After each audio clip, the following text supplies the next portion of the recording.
पश्चिम बंगाल विधानसभा चुनाव में इस बार सियासी समीकरण पूरी तरीके से बदलते नजर आए। लंबे समय से तृणमूल कांग्रेस की ताकत माने जाने वाले महिला और मुस्लिम वोटर यानी कि एम फैक्टर इस बार कमजोर पड़ते हुए दिखे, जिसका सीधा असर चुनाव परिणाम पर देखने को मिला। महिला आरक्षण बिल के गिर जाने को मुद्दा बनाते हुए बीजेपी ने जमकर प्रचार किया। यही नहीं, महिलाओं को केंद्र में रखते हुए पार्टी ने कई बड़े ऐलान भी किए। इसका असर चुनाव में साफ दिखाई दे रहा है। आरजीकर मेडिकल कॉलेज में हुई रेप और मर्डर जैसी घटना ने भी महिलाओं के बीच सुरक्षा को लेकर गंभीर सवाल खड़े किए हैं, जिससे टीएमसी की पकड़ कमजोर होती हुई नजर आई। अब दूसरे एम यानी कि मुस्लिम फैक्टर की बात कर लेते हैं, तो इस बार ये समुदाय पहले की तरह एकजुट नहीं दिखा।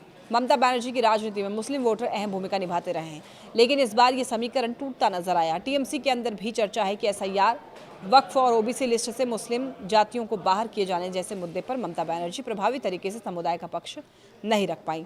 इसी वजह से मुस्लिम वोटर पहले की तरह टीएमसी के साथ एकजुट नहीं रहे। दूसरी ओर हिंदू वोटर पहले के मुकाबले बीजेपी के पक्ष में ज्यादा लामबंद दिखाई दिए, जिसका असर नतीजों में साफ दिखा। मुर्शिदाबाद जैसे मुस्लिम बहुल जिले में बीजेपी को 8 सीटों पर जीत मिली, जो टीएमसी का मजबूत गढ़ माना जाता रहा है। मालदा में बीजेपी ने 6 सीटों पर जीत दर्ज की। इसके अलावा उत्तर 24 परगना, साउथ 24 परगना और पश्चिम वर्धमान जैसे जिलों में भी मुस्लिम वोटों का बंटवारा देखने को मिला। एक्सपर्ट्स का ये मानना है कि यही दो बड़े फैक्टर, महिला और मुस्लिम, टीएमसी के खिलाफ चले गए। मुस्लिम बहुल बहरामपुर सीट से बीजेपी के उम्मीदवार सुब्रत माइत्रा ने जीत हासिल की और इसके अलावा खरग्राम, कांडी, नवाग्राम, जंगीपुर, मुर्शिदाबाद और बेलदांगा और बुरवन सीट पर भी बीजेपी ने जीत दर्ज की। मालदा की इंग्लिश बाजार सीट से बीजेपी के अमलान भादुरी ने 93,784 वोटों से बड़ी जीत हासिल की, जबकि हबीबपुर सीट से जोएल मुर्मू विजयी रहे। बीजेपी की जीत में केंद्रीय नेतृत्व की भूमिका काफी अहम रही।